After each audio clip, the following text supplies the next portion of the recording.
Hello everybody and welcome back to the live stream for UK Games Expo here on Tabletop. I am joined by Andrew from Yay Games and we're going to be talking about some of the creations from your company.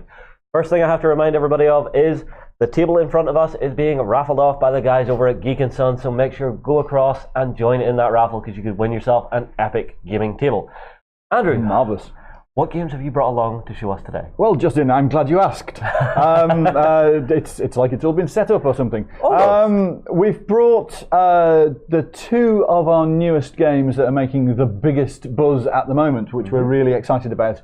Some of you may know Ominoes from last year, which we're incredibly proud to just remind everybody out there that Ominoes won the Best Abstract Game Award, as voted for by all the lovely people at UK Games Expo. And that is this on the tabletop, yes? That's this one here with all the dice, yes. We're looking at two games in the next few minutes.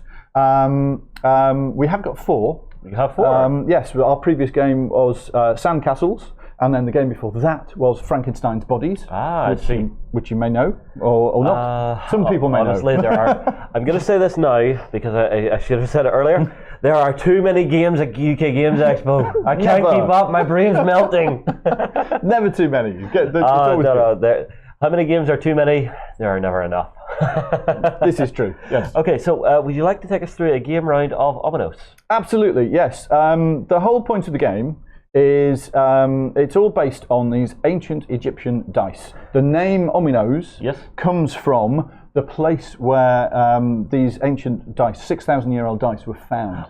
In the Ominous Valley in Egypt. I see. So this is actually taking something actually ancient and turning it into a game today, or is it an actual game that existed back then and bringing it out again today? We don't know whether it was actually a game.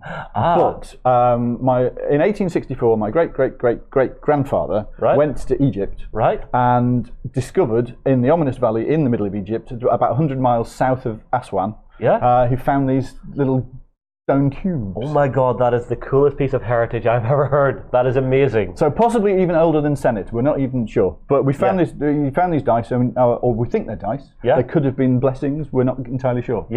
But so we inherited these and tried to work out what the game could possibly be, and this is what we've come up with. I see. So we have this here. So how do you play this game? You play this game, the aim of the game is to make sets of 4 or more of your chosen colour. So Justin, if you were playing and you were playing snakes, what you'd be aiming to do is make a set of 4 or more like this. As long as they are touching face to face, you get to earn the points to win the game. Diagonals do not count in this game, so that is not the set of 4. No. You can also use in your scoring either or both of these black faces. I see. The dice are all the same. They've got the 4 player colours and they've got these 2 black faces on them. I see, I see. So once that's there, for example, that would be at the end of your turn a set of 5 dice. Yes. Making 5 dice means you will earn 5 points when you take them off the board. I see, I see. Now I will say, looking closer at the dice, these are a lovely wooden dice. I like wooden dice. Yes, I don't know really what it is. with them. There is something that just feels nice about wooden over plastic. It's organic and they're round the corners. Yeah. They roll divinely. Oh, that's beautiful. That is beautiful. So the way the game plays, so once you got set up, Yes. and the setup is really nice and straightforward, you put 2 of your own colours anywhere you want to on the board, and then you add 1 extra one that's rolled at random. So every player starts with 3 dice on the board, anywhere you wish. Let's actually set up and give it a go then. So, we'll just carry on as if this is a game in action. So if you're playing red, I can be playing green. And the interesting thing is that it plays 2 players, 3 players, and 4 players. In a 2-player game, you're playing red. Anybody making a set of blue can score those as their own, and anybody making a set of yellow can score those as their own. See. So you are working on those 3 colours, and I'm working on those 3 colours. I see. So the way the game plays is you roll 1 dice, or an omino as we call it. You roll it. I've rolled a snake. Yes. So I now use one of the snakes that's on the board and move that 3 spaces in any direction. I see. So you've got quite a strong little group here happening. So I'm going to go 1, 2, 3. And now this freshly rolled omino goes anywhere I want to on the board. So I could be helpful or otherwise. Yes, it's one of those kind of games. Okay, and then do I do the same? Yes, you roll one dice and you see where that goes. So you rolled a sun. Yep. So I can move one of the suns 3 spaces in any direction. So 1, 2, 3. And then I can place this anywhere. And then you put that anywhere you want to, remembering that anybody can score suns. Yes, so I think I will place it here. Ooh, risky and dangerous. And that's my go. And I rolled a falcon. Yep. So I'm trying to score falcons. Yes. So you don't want to move falcons? Well, I want to try and move them in such a way that I try and get close to these black faces, because they count as wild cards. Yes. So can I move? And I can't really, but I'm just going to try. 1, 2, 3. Yes, I can actually. Oh, I've just spotted it. So I can put that one in there. And now I've got falcon, falcon, black, black, which makes a set of 4. It's like it was set up or something. This is amazing. So that gives me 4 points. Bing. And it's the first player in a 2-player game. It's the first player to get to 21 wins. But in a 3 and 4 player, it's up to 13. Okay, well let's keep playing. Nice. Give people a flavour. So you've got your own piece there. So what you're going to do? I think there's a scoring move happening. 3 there. Cool. And then place that one on the board. Yep. And instead of actually just going for the extra point, I'm going to place one here. Oh, interesting. And then I will score 4 points myself. Yes? Yeah, cool. Okay. So we don't need those. That's an interesting technique. I would have just grabbed the points. So a yellow. So this is kind of good. So where can I keep that close to there? Yeah, 1, 2, 3. And then put that one on there. And that makes a set of 4. Yep. Remembering anybody can score those or beetles. Yep. So we take that one off. And ding. Good at it. Okay. So I'll roll the next. Another red. It's like you set it up. Yeah. So I'll go 1, 2, 3. Oh, I don't want that. So if I go 1, 2. Oh, this is bad. 1, 2. I can't. Can I move back the way again? You can't go back on yourself. It's always got to be in a direction moving forward, and you can't move diagonals. Put it there, and I'll put this one here. Oh. So I've kind of locked myself out a little bit there, which is a little odd.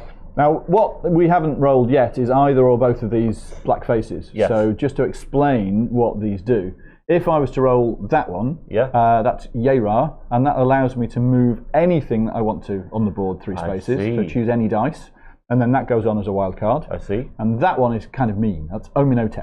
And that allows me to pick something up off the board, re-roll it, and put it back where it was. Oh. So in this situation, if you'd rolled that one, rolled an Ominoes, re-rolling that one could be, you've got a 50-50 chance, allegedly, of getting the red, or either of these black ones. Yeah. It never seems to work that way, though. There we go. You actually rolled it. Yeah, I mean, I'm running out of falcons in this particular setup, but you're looking far too strong, so let's just try and get rid of that one. And it's turned into a sun. It's messed that up a little bit. So there we go. Okay, I will roll the next. Aha! So I will re-roll this. Okay, so if that turns into... it's another bird. So it's got to go back where it came from, which is here.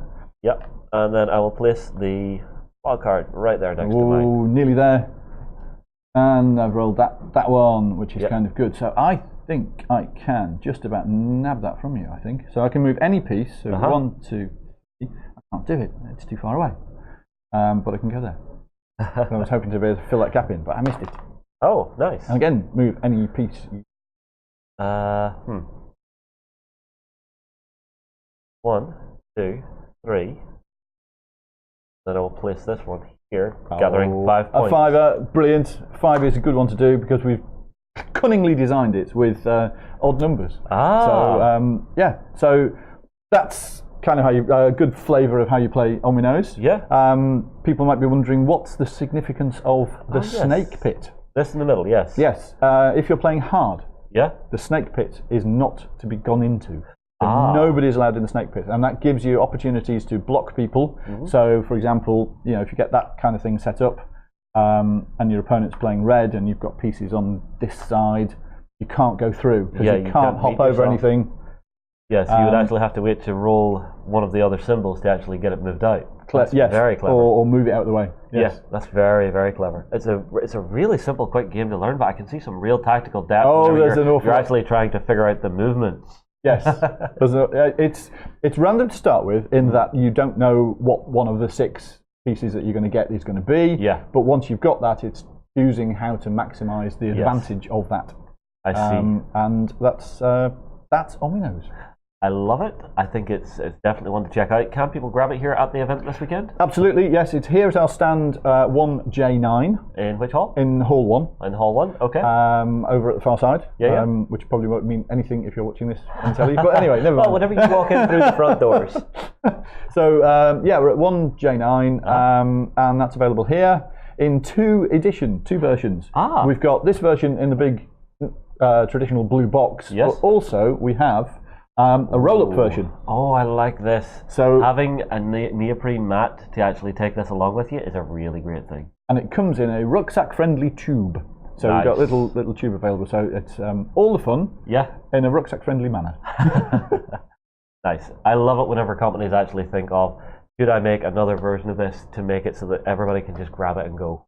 Yes. Very nice idea. That's what we're aiming for. Keep everybody as happy as possible. Yes, and keep everybody gaming. Everybody gaming, yes. Yep. Wherever you go. If you have a rucksack, pile that in somewhere. So that's cool. So that's Ominoes, yes. Which, like I said, was released last year and won the Best Abstract Game Award. And now our brand new, still smell the varnish. Yes. Now, have I laid this out correctly, having brought it across? You have indeed, yes. This is our new game called Ominoes Hieroglyphs. Okay. What a lot of people were saying about Ominoes they really enjoyed was the simplicity of it and the way it worked. Yes. But also people were saying, can we have something with a little bit more depth? Yes. So what we've done is used some of the DNA from Ominoes, and we've kind of come up with this big brother.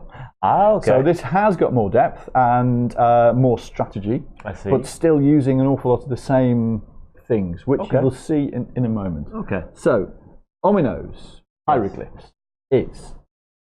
Oh, thank you very much. What you're aiming to do is put together your altar. Yes. So there's 4 player colours. It plays 2, 3 and 4 players. Yep. So this is just to show you what the blue beetles one is. There's ones for snakes and sun and falcons and stuff. So what you're trying to do, you've got 5 pieces. Yes. 5 pieces in your temple. Yes. You need to buy these using these little blessings here. So there's a whole bunch of these, 6 different ones that are available using all the symbols. So there's all the same symbols that were used in Ominoes, back for more fun. So you need 4 different ones. So that's 4 different ones to buy one of these pieces. Right. But you also need to put on one of these blessings here. I see. So that's what you're trying to build up. And the final piece that you're building up, assume that they've got things on them, is that one there with an Omino tip on the top, and that's a winning condition. I see. Okay. Takes about 40 minutes to get there. Yeah. But the way that things work is you've got to get the blessings in the first place. Okay. Now, how do we get the blessings in the first place? I'm glad you asked, Justin. Cool, brilliant. So that's what you're aiming to do. So put those to one side. Yeah, I'll just bring this all up in a little bit for us. Cool. Okay, so that's looking nice. So this, we start normally with just the central 5 tiles. So that's those 5. Yes. But this is moving on a turn or two. Yep. This is a game in progress, just to illustrate how you get these things. So in your turn, you're going to have 5 tiles. Okay. Now, what's cunning and interesting about these tiles is that they've got information about what's on both sides. Okay. So that's got a snake, but you know that there's a Yay-Ra in the top corner, and if you turn that over, you can see what's on the flip side. Yes. Which is nice, and it's the same for all cases. So we've got that guy there, the beetle on one side, and an Ominotep on the other side.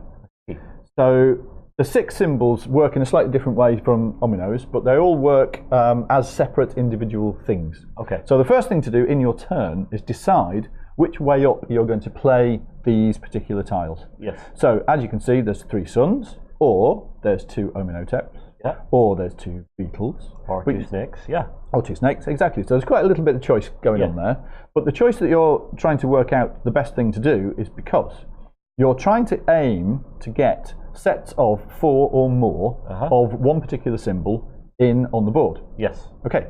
So I'm going to choose to play these 3 into there, like that. Okay. And yes, I have done it right, which is good. So for that, I've made a group of the sun, so I get 1 sun token, which is sweet. But also it's next to these special tiles here, and there's another couple in play here. That is a a special altar, that's also a special altar. So if you build one of these groups next to these, you also get the current bonus for that one. Yeah. And the bonus for that one. I see. So that's in the way. So that's scored that for the moment. Yes. But something cunning and interesting happens now. Yes. Because this is the frieze of Ominoes, which was supposed to be in one of the temples, which had the power to bring blessings through from the underworld. Yes. So now these tiles flip to the underworld side. And as if by magic, like it was set up or something, these kind of flip over to there. So all of those suns flip. And now, what have we here? We've got another group formed. Yes. So we get another falcon for making that group. Yeah. We get another falcon for making that one there. And we get another one of Yera there. So in that single score, I've scored all of those. Impressive. Which is nice. And then something else happens. Okay. These have now used both sides of this. So they're a second group. And these now get removed. So the ones that have used both sides go away. Okay. Yes. So this group of falcons disappears. Yes. But you can't break the freeze. So the active player decides which ones to go. So I'm going to take those and leave it like that. Leave one line running. Yes. Gotcha. You can't break the thing, so leaving it like that or anything. Yes, So, I understand. And that is basically how it works. Okay, well, let me grab Okay, 5 random so tiles. take 5. So I now draw back I've up got to 5. Yep. Then I now need to have a quick look at these, see what way I want to play them. Okay. That. So now I've got these. These go on my little player mat, like that. And remembering that I've got to spend different coloured, three different coloured ones. So 4 different coloured ones. Yes. Oh, right. So when do you spend those? Anytime in your turn, once you've got them. So if I had a red one there, for example, I could spend that and buy one of these pieces and bring that into play. I see. Okay. Right. Well, what I'm going to play then is I'll play. How many can I play? As many of the single symbol as you've got. So you could play the 3 snakes. Yes. Or Or you could play the 2 Ominoes or the beetle that's in that corner. So choose one single symbol and play that. All right. That could be 1, that could be 5. 3 of these. Oh, I say. Okay. We'll make Ho ho. 5. Oh, very nicely done. So I will get a so snake. you get a red for making this snake. Yep. You will get a blue for being next to that blue altar. Yep. And the player playing blue also gets one. Okay. And you also get one of those. I see. A Yera thing. Okay, and then these... And then all of those snakes flip. Have you got enough work? I do not, but I've kind of muddled things up a little bit there for you to hopefully possibly make it a little more difficult. Absolutely. Or I may have just given away the game to you by leaving a ton of tiles that you can now play with. Well, that's the entire conundrum of the game is working out, what do I do? How do I leave things? How does it mess things about for other players? Yes. Well, I've got beetles. I'm liking the look of the beetles. Oh dear, oh dear, oh dear, oh dear. What have I done? What have you done?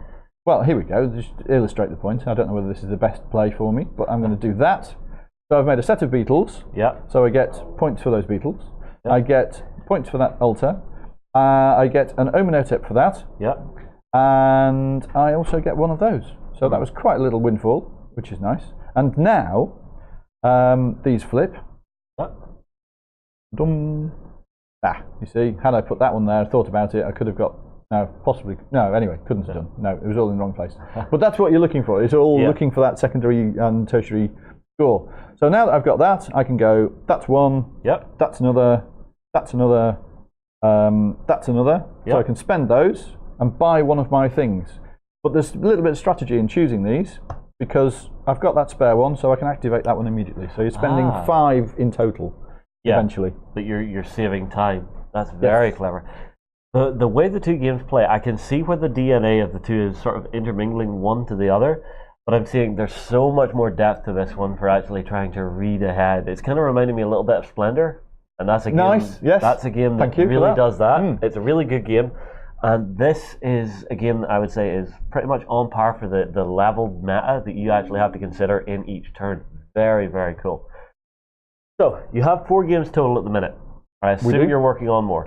We are, yes. Any sneak peeks we can get off you?